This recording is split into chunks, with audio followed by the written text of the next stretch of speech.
Siempre todos los días pues les estaré enviando un mensajito como recordatorio, ¿verdad? Para que nos podamos unir a la clase y de igual manera pues les podré estar enviando también lo que es el link de asistencia, ¿verdad? Entonces cualquier duda estamos a la orden, compañeros. Gracias, Ingrid. Héctor. Gracias.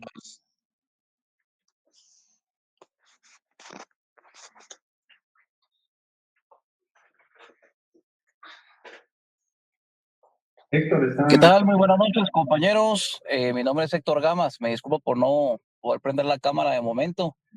Me encuentro desplazándome en vehículo, entonces me es un poco complicado. Pero mucho gusto, licenciado, mucho gusto a todos. Desde ya estamos a la orden.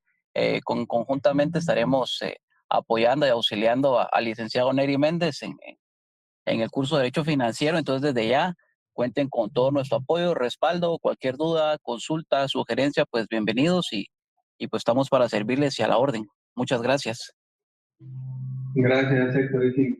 Buenas noches. Para ir iniciando, como les indiqué, el programa ya se subió a la plataforma Classroom. Vamos a tratar de cumplirlo.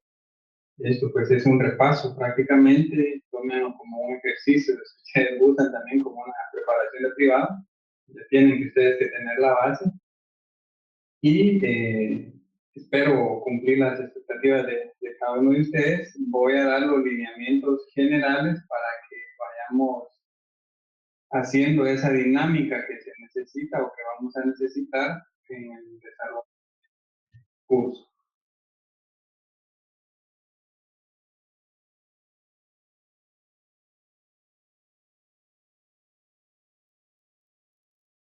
Bien.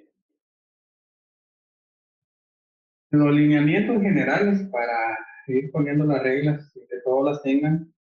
Las sesiones son virtuales, se impartirán pues el día y hora programado, de lunes a viernes de 7 a 8 de la noche y sábado, van a ser 2 sábados, de 4 a 6 de la tarde. Por favor, mantener su micrófono apagado. Si necesitan participar o quieren participar, pues levantan la mano o en ese momento pues, enciende cada uno su micrófono para también tener el orden. Por favor, les pido a todos los que se conecten cuando ya se haya iniciado una clase que por favor no entren saludando para que no se interrumpa precisamente al expositor. Los saludos te los vamos a omitir en esa parte precisamente para respetar ya sea que esté exponiendo yo o alguno de sus compañeros. Todas las actividades serán a través de la plataforma Classroom, es decir, en esa plataforma se van a publicar los enlaces, que va a ser el mismo para todas las sesiones virtuales. Se publicará también toda la información desde el inicio hasta la finalización de cada clase. Los exámenes, que va a ser el examen parcial el próximo sábado 14, perdón. Y en esa misma plataforma se compartirá material y actividades curriculares. La comunicación podrá ser a través del grupo de WhatsApp, a través del correo electrónico, ya lo tienen, o en el tablero de clase. En el grupo de WhatsApp tienen mi contacto por si alguno de ustedes tiene alguna situación particular o personal que me quiera hacer saber, con mucho gusto me pueden contactar a través de cualquiera de los canales anteriormente dichos. La programación del curso del 5 al 28 de diciembre del 24. El primer parcial, como les indiqué, será el próximo sábado 14 de diciembre y el examen final será el 28 de diciembre. En cuanto a la evaluación,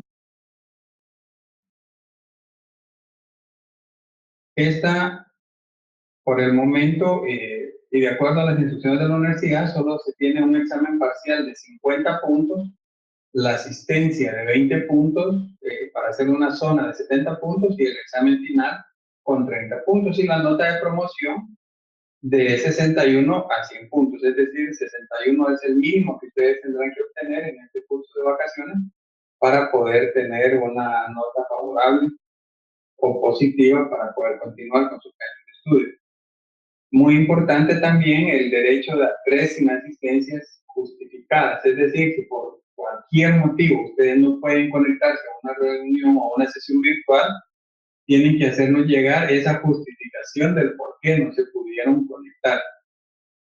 Arriba de 4 inasistencias, la consecuencia es que no tendrán derecho a un examen final. Y la zona mínima para tener derecho al examen final es de 41 puntos. Como pueden ver, si bien no hay más que un examen parcial, en este caso por el momento la universidad no nos ha dicho que podamos dejar trabajos individuales o grupales, pues en el programa sí se contemplan ciertas actividades que vamos a ver cómo hacemos algunos mini resúmenes o mini exposiciones para también hacer más amena la clase y que ustedes no solo la sientan tediosa escuchándome la hora o las 2 horas completas a mí. Y esas también actividades adicionales van a servir como un bolsón en algún momento ustedes por alguna razón que sea justificable, pues al final a algunos les falte 1 o 2 puntos para poder llegar a esos 61 puntos, se van a tomar en cuenta esas actividades adicionales que iré dejando, que van a ser pocas o cortas, mejor dicho, para no sobrecargarlos también, máxime si tienen otro curso en esta escuela de evaluaciones. La idea es tratar de transmitir el conocimiento de lo que es el derecho financiero. Por lo que estoy viendo también en el programa, incluye lo que es el derecho, no sé si la totalidad, por lo menos una parte toral del derecho tributario y también del derecho presupuestario, especialmente. Pero el derecho tributario también es muy amplio como para poder abarcarlo en un semestre. Pero vamos a tratar de cumplir por lo menos lo básico que tenemos en el programa. Repito, mantengan su micrófono apagado, pero también siéntanse en libertad de poder participar, poder corregir, poder participar, poder ampliar o poder aportar de cualquier forma. La idea es hacer ameno y aquí todos estamos para aprender. El contenido básico, pues ustedes lo tienen en el programa, los aspectos generales de las finanzas públicas, que es lo que vamos a tratar de tocar hoy. Las diferencias conceptuales con lo que es hacienda pública, con lo que es el derecho financiero y con lo que es especialmente la actividad financiera. Este será el tema principal para posteriormente hablar sobre el derecho financiero de manera somera, el contenido, características, las diferencias con las otras áreas, especialmente con el derecho tributario, que muchas veces se confunde, y con las demás áreas del derecho, especialmente con lo que se denomina como derecho económico, derecho presupuestario, derecho patrimonial, derecho monetario y las demás áreas del derecho constitucional, civil, laboral, mercantil, etcétera, etcétera. La actividad financiera del Estado como tal, qué es esa actividad, cuáles son las fases y qué instituciones participan de esa actividad financiera. Los recursos públicos, ¿qué se entiende por recursos públicos? La clasificación doctrinaria y luego ya hablar específicamente de los tributos, que esta parte pertenece al derecho tributario propiamente dicho. La clasificación, el origen, las características y lo que es la doble o múltiple tributación, la evasión y evolución tributaria como derecho tributario penal y los principios constitucionales de la tributación. El presupuesto, los gastos públicos y el crédito de deuda pública igualmente serán temas de análisis con las diferentes leyes que regulan cada una de estas instituciones, tanto jurídicas como económicas y políticas en algún momento. La política fiscal también la vamos a analizar. Y por último, de acuerdo al anterior programa, aunque esto lo vamos a ir haciendo en el transcurso de las diferentes sesiones, vamos a analizar, vamos a discutir las diferentes leyes. De acuerdo al programa, son las que coloqué: la ley de la Superintendencia de Administración Tributaria, la ley orgánica del Banco de Guatemala, la ley monetaria, libre de divisas, la ley orgánica de la Contraloría General de Cuentas y la ley orgánica del presupuesto. Sin embargo, vamos a analizar también las demás leyes, entiéndase, y vamos a iniciar o la constitución política, vamos a ver el código civil, el código tributario, la ley orgánica de presupuesto, algunos reglamentos del Ministerio de Finanzas Públicas y de la Contraloría, para que ustedes tengan una idea general de lo que abarca el derecho financiero y cómo ha ido evolucionando ese concepto y esa definición que se tiene del mismo, así como la distinción que se ha realizado a través de los tiempos sobre lo que es derecho financiero y derecho tributario propiamente dicho, como las dos grandes áreas que más se estudian en lo que es la Facultad de Ciencias Jurídicas y Sociales. Bueno, la primera unidad, aspectos generales de las finanzas públicas. A manera de introducción, esta actividad de las finanzas públicas nos dice Sainz de Bujanda, que es un tributarista español, ocurre por otra parte que la actividad financiera del Estado y los demás entes públicos no se limita a establecer y recaudar impuestos. Existen en efecto dos importantes manifestaciones de esta actividad: los actos que se realizan para la obtención de estos medios y los actos que se producen para el empleo de estos recursos. Y estos dos grupos de actos, a pesar de tener carácter tributario, se rigen también por normas jurídicas especiales que deben de integrarse dentro del sistema jurídico financiero. ¿Por qué coloco esto a manera de introducción?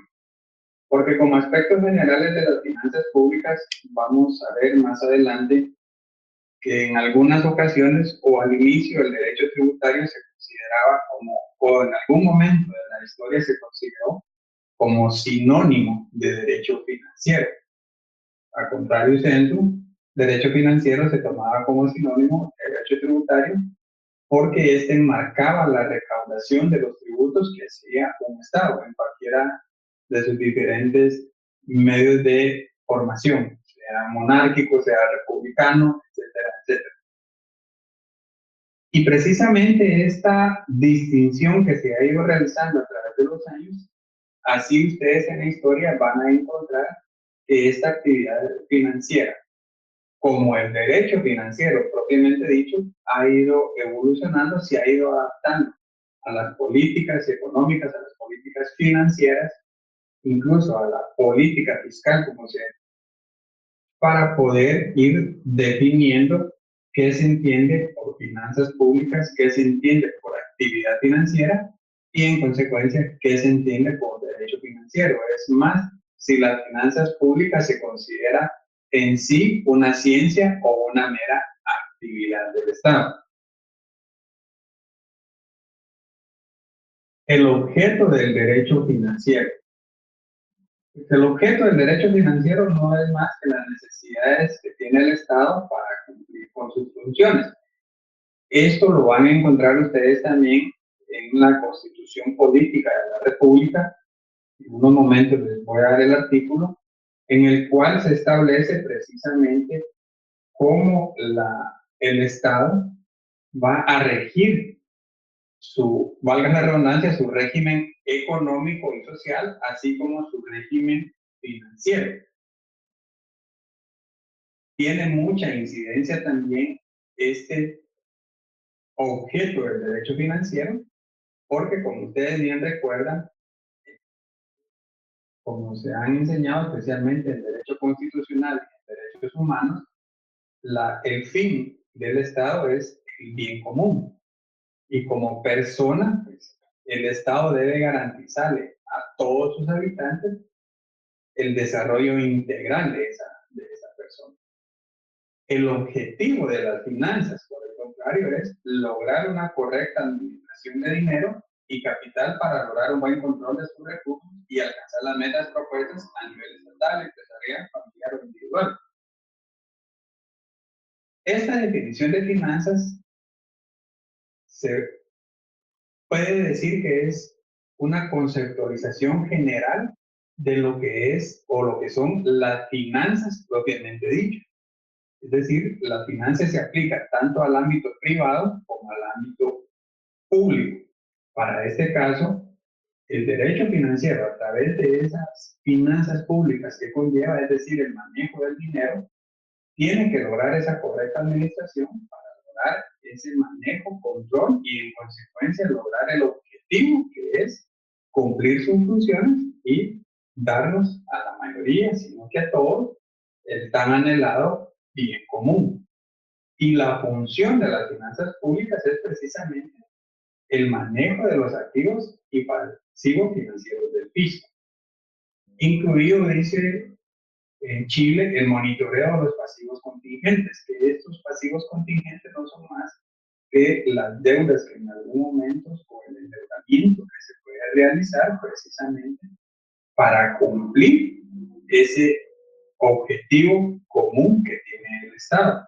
En consecuencia, como vamos a ver más adelante también en otra de las sesiones, esos pasivos contingentes, entiéndase en una palabra o un concepto, deuda interna o externa, forman parte también de las finanzas públicas.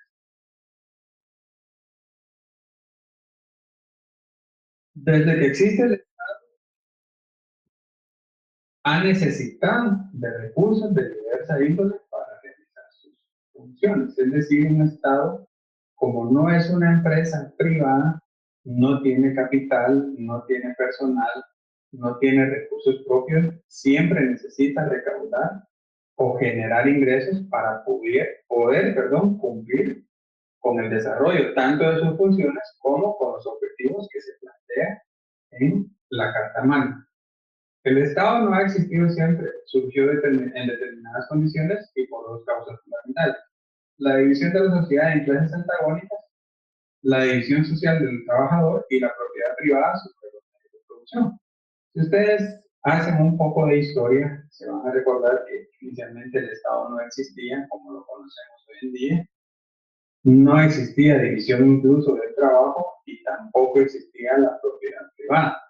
Sin embargo, pues, en la ínterin de la historia, el ser humano siempre se ha caracterizado por ser innovador, sea para bien o para mal, siempre se ha innovado, siempre se han buscado fuentes de ingreso, fuentes de alimentación, y esa dinámica entre el trabajo y la obtención de recursos, sean básicos, complementarios, de cualquier tipo de recursos, es lo que ha ido modificando también el derecho. El derecho, por eso es que se dice que siempre va rezagado de las demás áreas sociales, económicas y políticas.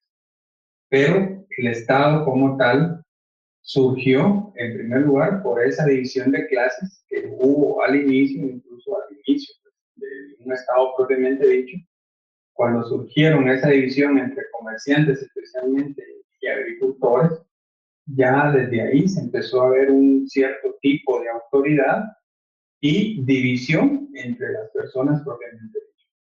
Los recursos del Estado son de diversa índole, dentro de los cuales están los bienes inmuebles y los bienes muebles.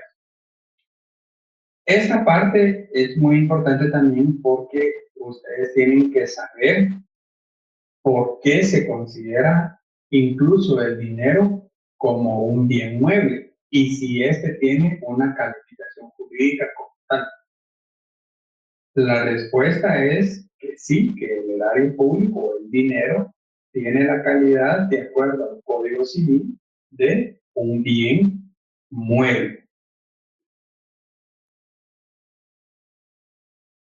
Dentro de los bienes muebles están los tributos, especialmente los impuestos, que les sirven para sufragar sus gastos generales. Es decir, pues a través de esta recaudación de impuestos, el Estado es que se genera de dinero en efectivo para poder hacer frente a todos los gastos que conlleva, especialmente, o lo primero que hace cualquier Estado, pagar los salarios de todos los funcionarios y empleados públicos.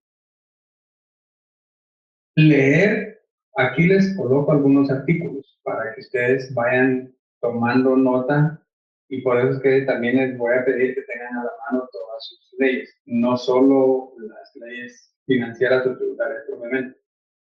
Van a leer y comentar los artículos 457, 458 y 459 del Código Civil. Estos artículos hablan especialmente sobre qué se consideran bienes muebles y cuáles son los bienes muebles que se pueden regular estos impuestos que recauda el Estado. Todos estos son recursos con que cuenta el Estado de Guatemala para hacer frente a todas sus necesidades y a los gastos que conlleva el ejercicio de la sociedad guatemalteca. Cuando hablo de todos estos recursos, me refiero precisamente a esa calificación que está en los artículos que cité anteriormente en el Código Civil. Constituyen su hacienda de donde extrae sus finanzas, y aquí el adjetivo público, es decir, como es dinero que no le pertenece a una persona per se, sino que le corresponde al Estado, o sea, a una ficción del derecho, por eso es que adquiere esa calidad de público, por eso es que inicialmente se denominó como hacienda pública. Pero ¿qué son en definitiva las finanzas públicas? ¿Algún voluntario que pueda definir qué son las finanzas públicas?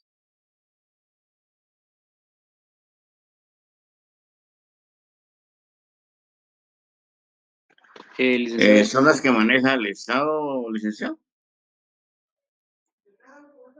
¿Pero qué maneja el Estado?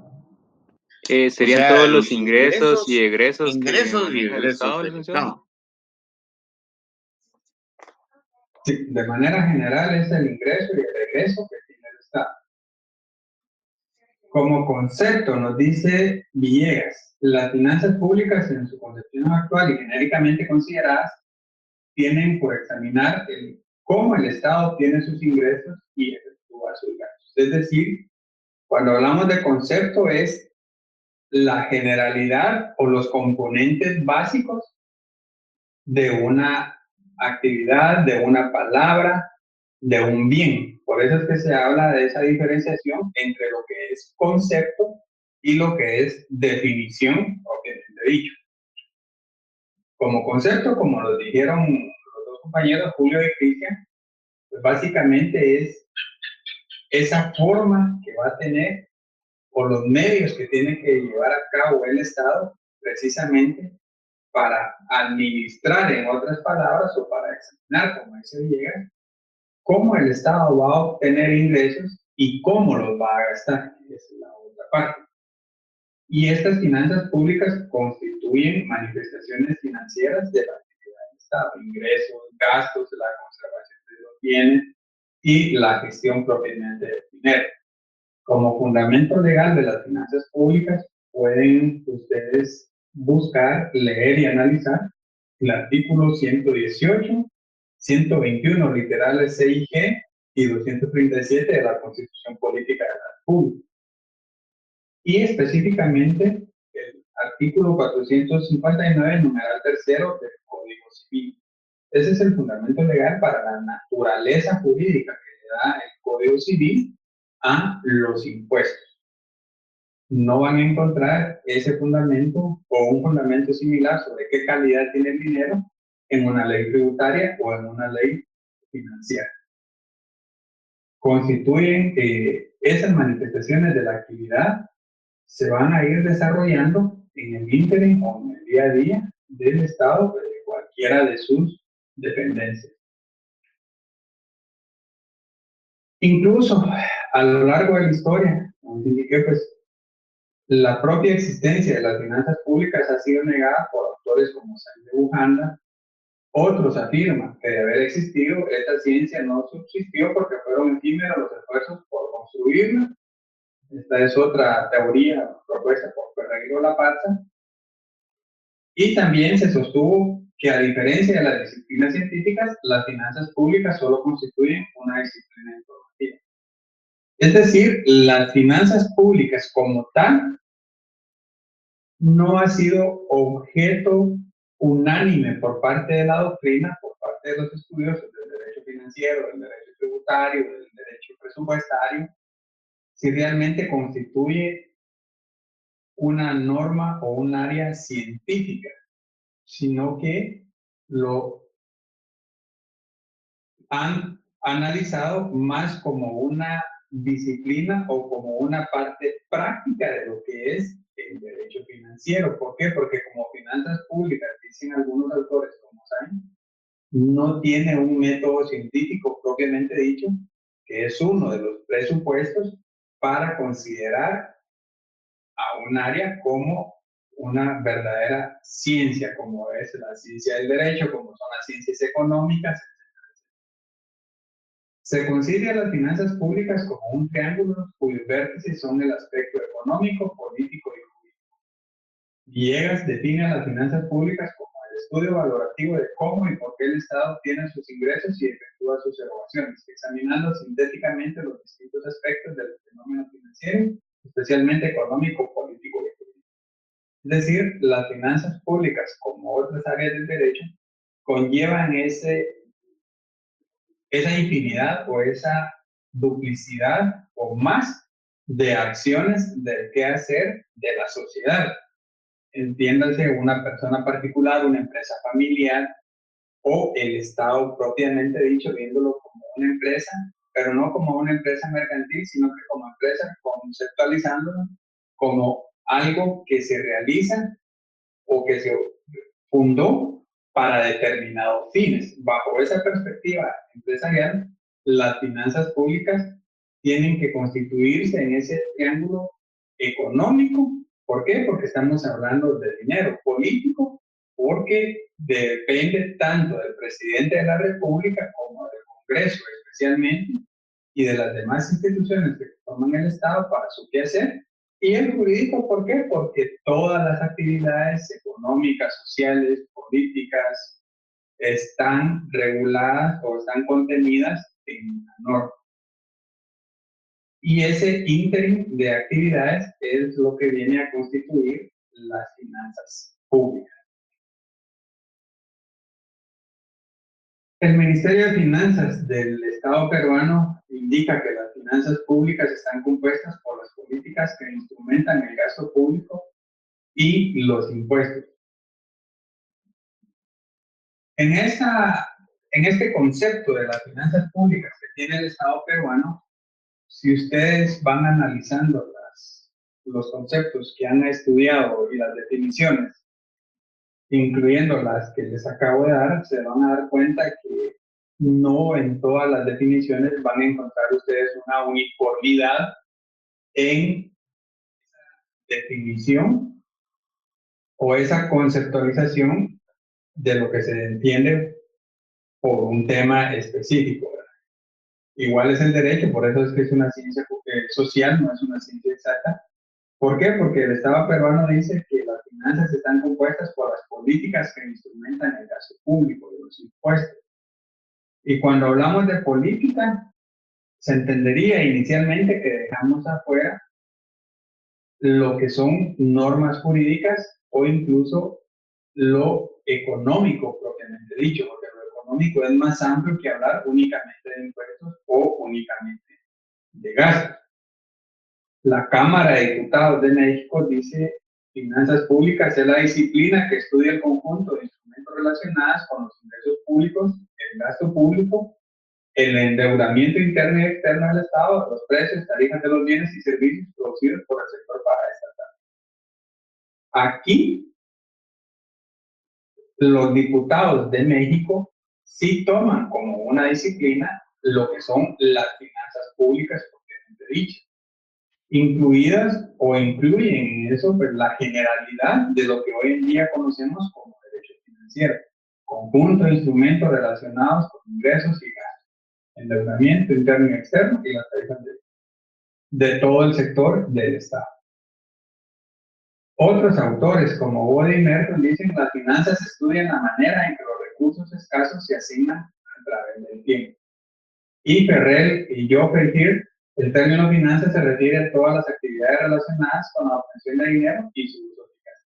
En estas dos últimas, si ustedes se dan cuenta, se puede tomar inicialmente que estamos hablando más de una empresa o del sector privado.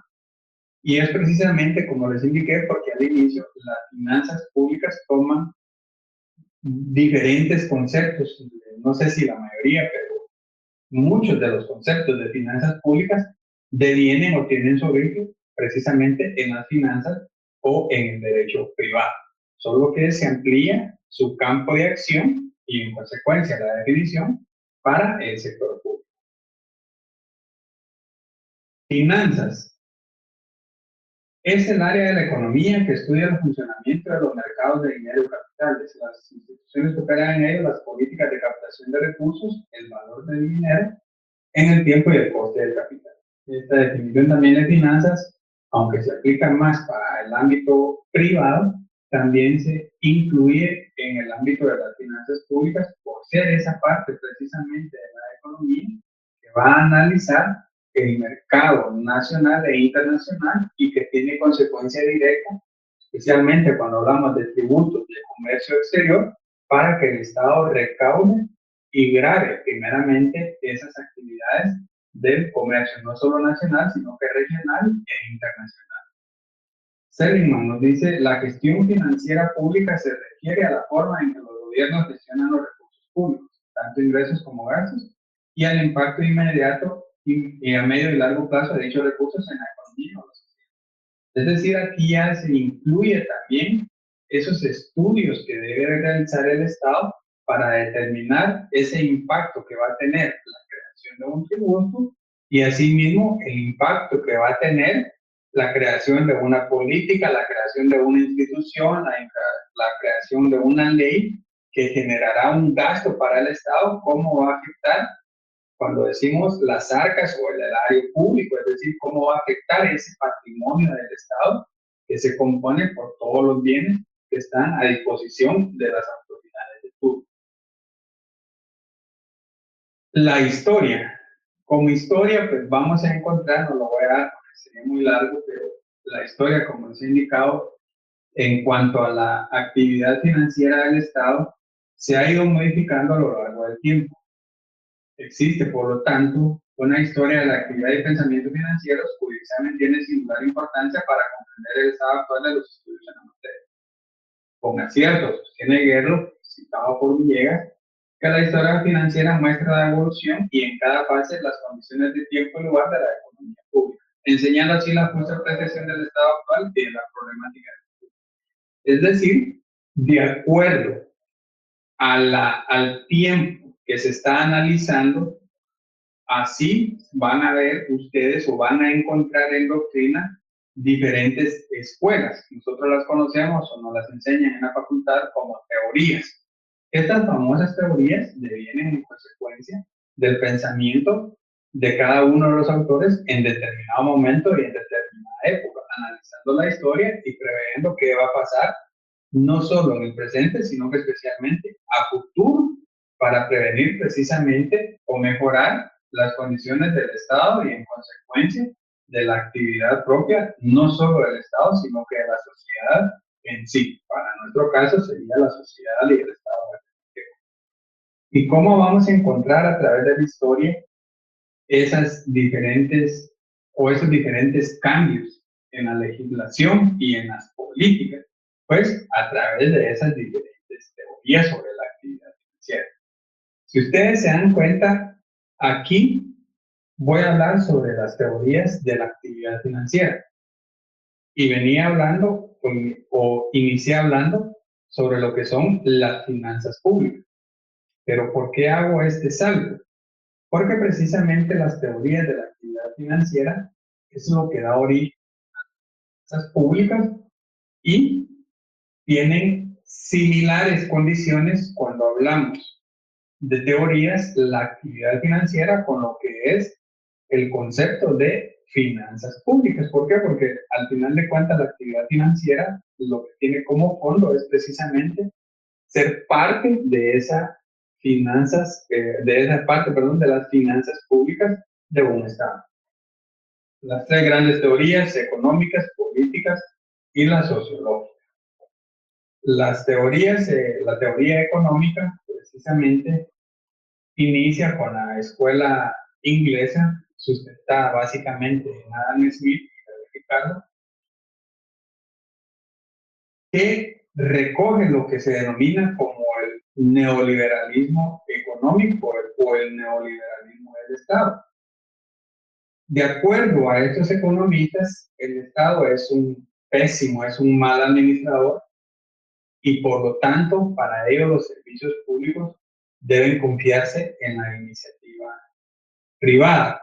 Propugnan por la reducción administrativa financiera del Estado, es decir, cuando ustedes ven en la actualidad una noticia, por ejemplo, que las alianzas público-privadas o empresas privadas del Estado, o que el Estado otorga una concesión o una cesión o a través de cualquier figura, un servicio público, deviene precisamente de esta teoría económica de la escuela inglesa. Es decir, el Estado no puede administrar, no puede hacer, no puede recaudar, no puede gastar, incluso aunque se oiga, no se escucha muy sensato, pero el Estado no puede gastar muchas veces bien su dinero. Y por lo tanto, estos pensadores, esta escuela inglesa dice, el Estado lo debemos reducir a lo mínimo y que la iniciativa privada se encargue de todo. Incluso hay escuelas, precisamente de la teoría económica, que ustedes han escuchado el famoso dicho, dejar hacer, dejar pasar. ¿Por qué? Porque el Estado no tiene que entrometerse, de acuerdo a esta escuela, en las actividades propias o de la iniciativa privada o en la esfera del derecho privado, si lo queremos ver desde esta perspectiva. Un ejemplo actual sobre esta teoría económica, que existen las dos posturas, es precisamente con la recién aprobada ley de competencias. Para algunos no se puede hablar de una competencia si el Estado interviene, y esa es la crítica mayor que le realizan a esta recién ley. Por otro lado, dicen, el Estado realizó o aprobó esta ley precisamente para sustentar y para regular que sí exista una libre competencia.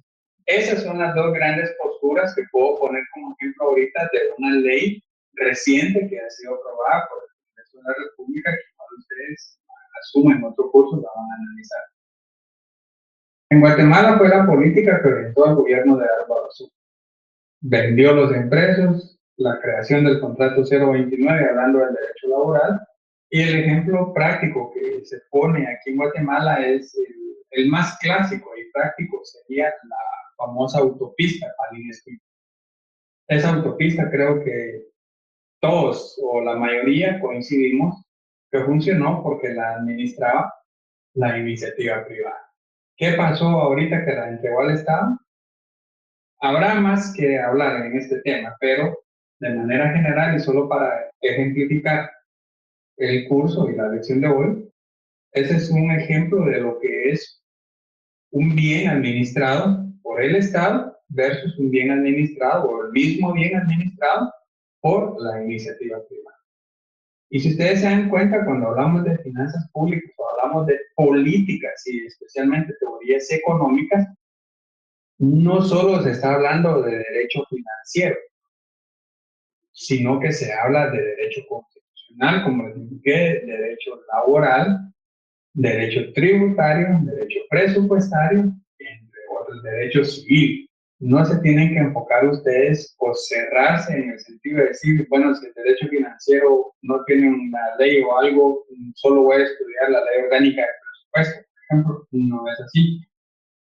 El ejemplo típico es esa calidad que tiene que tener el dinero o la naturaleza jurídica que ustedes deben de saber de qué es el dinero, cuál es la naturaleza jurídica del dinero.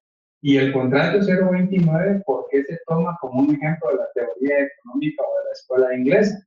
Precisamente porque viene a sacar o a trasladar del bolsón, como se conoce, el derecho laboral, una relación de trabajo y lo traslada a otros ámbitos, bajo otra naturaleza jurídica, bajo otra concepción, bajo otro contenido, para poder también ejercer el Estado esas funciones y esa contratación de personal que necesita. La otra escuela de la teoría inglesa es la denominada de la utilidad marginal. Esta pretende que lo mismo que sucede en la empresa privada, las empresas de servicios públicos administradas por el Estado dejen el máximo de utilidad. Es decir, el Estado, cuando presta un servicio, no debe de prestarlo solo por prestarlo, sino que también debe de obtener una utilidad. ¿Y qué utilidad se podría hablar aquí? Y aquí entramos también a otro abanico de posibilidades u otras teorías dentro de esta teoría de la utilidad marginal. ¿Por qué? Porque podemos hablar de utilidad marginal para el Estado, entiéndase, utilidad económica, es decir, obtener un lucro como lo conocemos normalmente en una actividad mercantil, o bien hablar de la máxima utilidad para la sociedad, para los habitantes, como la máxima que tiene o el fin supremo que tiene el Estado de Guatemala, que es darles el bien común. Esas son las dos vertientes que se pudieran hablar sobre lo que es la utilidad marginal de la escuela inglesa aplicada al ámbito guatemalteco. La teoría sociológica surgió como una reacción a las teorías economicistas de la teoría inglesa. Su creador, Wilfredo Pareto, italiano, esta propugna porque los habitantes se sientan parte del Estado. Él denomina consorcio política. A esta teoría, los servicios públicos deben ser cubiertos por las finanzas del Estado. Aquí, si a contrario de la teoría económica o de la escuela inglesa, esta teoría lo que nos dice es precisamente que el Estado debe ser autosuficiente, debe de recaudar y debe de servir a sus propios habitantes para poder llegar, cumplir el fin supremo. Dependiendo también la naturaleza o la filosofía que vaya a regir el Estado de Guatemala, al Estado en sí, que se va a regular, así se definirá también sus políticas y su normativa. Para el caso de Guatemala, la constitución política, eso ustedes lo van a estudiar en el curso de Derecho Constitucional, la constitución política tiene o deviene de una filosofía que se denomina del justnaturalismo racional práctico que viene del Kant, en el cual la persona humana tiene esa máxima en el ordenamiento jurídico. De esa filosofía devienen los derechos humanos y en consecuencia el Estado, tal como está regulada la constitución política, debe de suplir todo lo necesario a los habitantes para que estos adquieran su máxima felicidad, el bien común, tengan acceso a salud, a educación, a la justicia, a economía, a fuentes de trabajo, a la propiedad privada, etcétera, etcétera. A contrario, como repito, de la escuela inglesa que quiere u opta por la menor intervención del Estado en el quehacer de la sociedad. Y la teoría política, por último, surge como una reacción a las teorías economicistas y a la teoría social. Los doctrinarios del Becher y Grosciotti basan el estudio integral de las finanzas públicas y le asignan predominio al factor político. De acuerdo a Grosciotti, siendo político el sujeto de la actividad financiera, los medios y fines perseguidos por la actividad financiera del Estado también son de naturaleza política. Es decir, esta teoría trata de hacer un punto de equilibrio entre lo económico y lo sociológico y crean una nueva teoría que pudiéramos llamar, como ustedes mejor la conocen, teorías eclécticas, porque tienen parte de los dos puntos en el cual crean esa teoría política y dicen, es cierto la teoría económica, tales puntos, es cierto la teoría sociológica, porque tiene tales puntos, sin embargo se olvidan que quien hace, quien decide, quien realiza, quien toma las decisiones es otro ente, bajo otra perspectiva, que es la perspectiva o el político propiamente dicho hablando. O en otras palabras, las autoridades de turno del gobierno, de un Estado o de una república. Y en consecuencia, como todo deviene en lo político, es decir, el sujeto es político, los bienes tienen también naturaleza política por lo mismo, y la actividad que realiza también deviene de actividades políticas, por lo tanto, esa función financiera del Estado se considera o se puede manejar desde la perspectiva política. Aquí se hace esa correlación de lo que es la actividad financiera y en consecuencia las finanzas públicas propiamente. Solo como comentario antes de continuar, ya se va a subir en un promedio de los últimos 15 minutos, se van a subir en todas las sesiones el vínculo para que ustedes puedan llenar el formulario de asistencia. Repito, esa asistencia es obligatoria para que no se les vaya a escapar de ustedes llenar ese formulario de asistencia. Ya lo subió la compañera Cindy, gracias. Y así lo vamos a ir llenando todas las noches para yo también no interrumpir la exposición o alguno de ustedes que esté exponiendo. Vamos a continuar.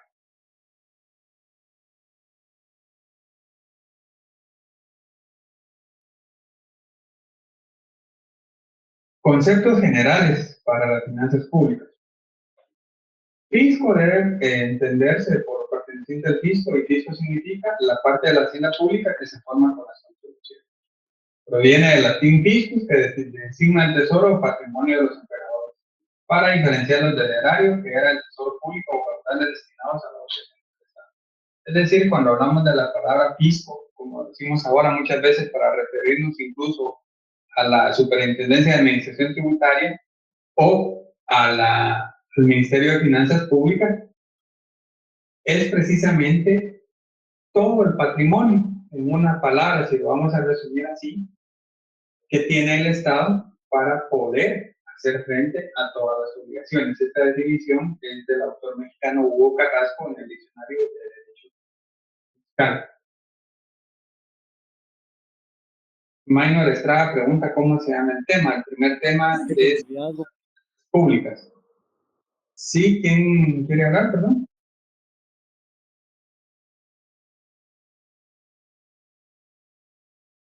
Si no, me levantan la manita también para ver y yo con mucho gusto les cedo la palabra. Actividad financiera, la que desarrolla el Estado a fin de obtener los ingresos necesarios para realizar sus fines, así como el control de la percepción del ingreso y el gasto público. El ingreso bruto, el total de percepciones que recibe el sector público, incluidos los financiamientos internos y externos. El ingreso neto, recursos brutos obtenidos por el sector público, con excepción de los financiamientos. Y el ingreso nacional, la estimación sobre la base anual de potencial adquisitivo de una nación respecto del consumo de capital, incluidos los ingresos personales y los ingresos netos de las empresas públicas y privadas, antes de deducir el impuesto sobre la renta.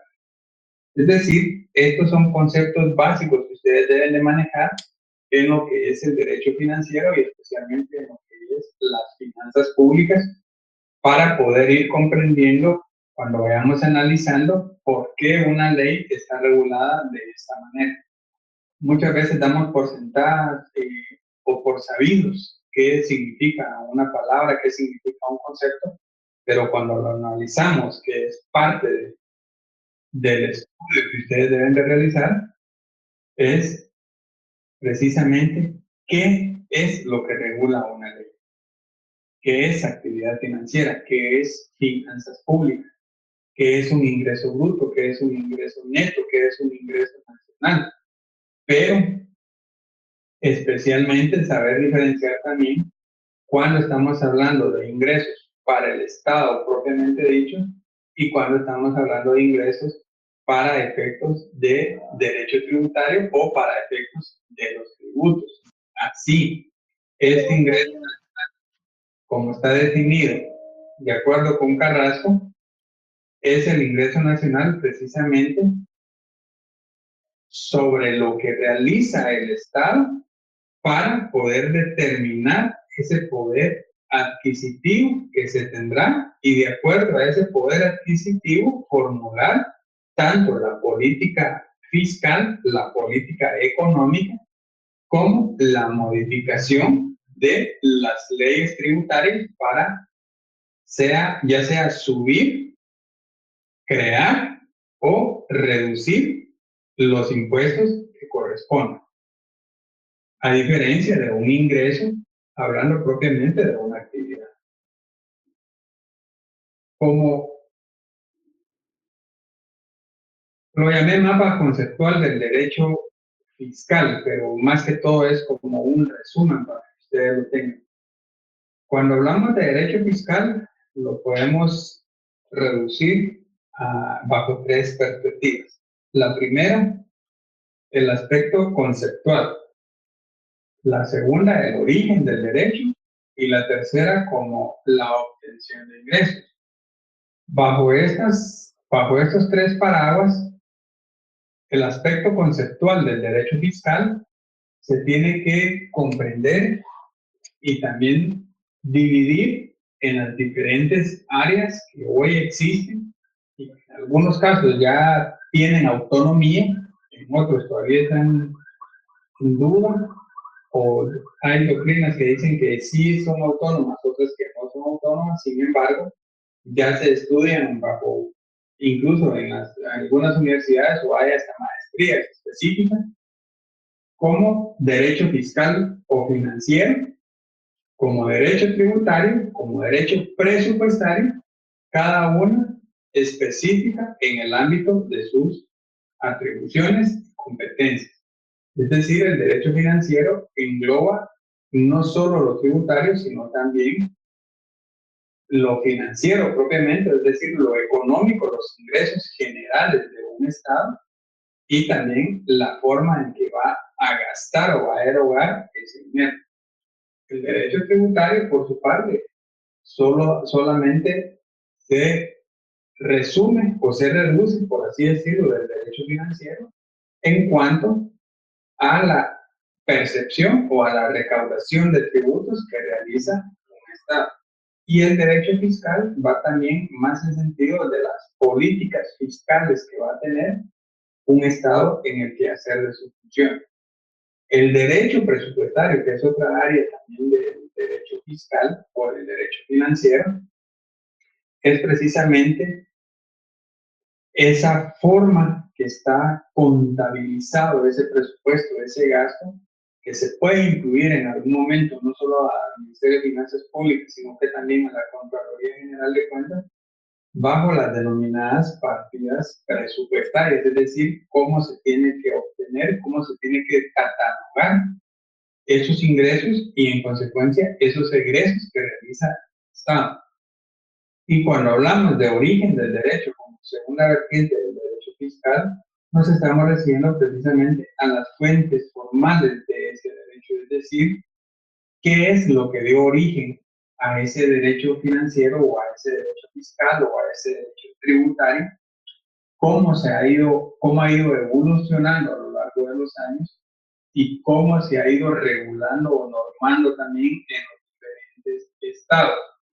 Cuando veamos los tributos vamos a ver esa diferencia conceptual entre lo que es impuesto y lo que es tributo. Y por último, también se pudiera analizar el derecho fiscal como la obtención de ingresos, es decir, como la actividad financiera que va a realizar el Estado, de cómo qué desarrolla o qué hace el Estado de Guatemala para recaudar tributos. No solo es cobrar impuestos. Hay bienes renovables, bienes públicos, la concesión de bienes, la cesión de ciertas funciones también del Estado, etcétera, etcétera, para que el conjunto de esas figuras jurídicas complementan la actividad financiera del Estado y, en consecuencia, cumplen esa función de la captación o la obtención de ingresos para el Estado. ¿Alguna pregunta por el momento?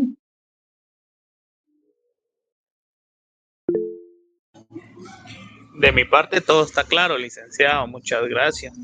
Gracias. El que tiene el nombre de oficina jurídica levantó la mano. Buenas noches, licenciada, mucho gusto. Bueno, a mí me da gusto su clase está muy dinámica y sobre todo nos está dando a conocer las diferentes leyes, que usted, como dice, hay que conocer las diferentes leyes en cuanto a materia tributaria y financiera, ¿no? Pero otra de las dudas que me causa es como, por ejemplo, en el grupo de WhatsApp, ¿cuál sería el link? Disculpe, perdone, para que pueda agregar, ¿verdad? Ajá. No se preocupe, el grupo lo pasaron en una clase, pero si nos da su número, y con mucho gusto lo podemos agregar. Es 3613 4626, no sé cómo podría anotarlo. 3613. 3613 4626. Ajá, Lo agreguemos y con mucho gusto. muy bien, Byron Pérez sería muy amable, feliz noche, muy amable, gracias.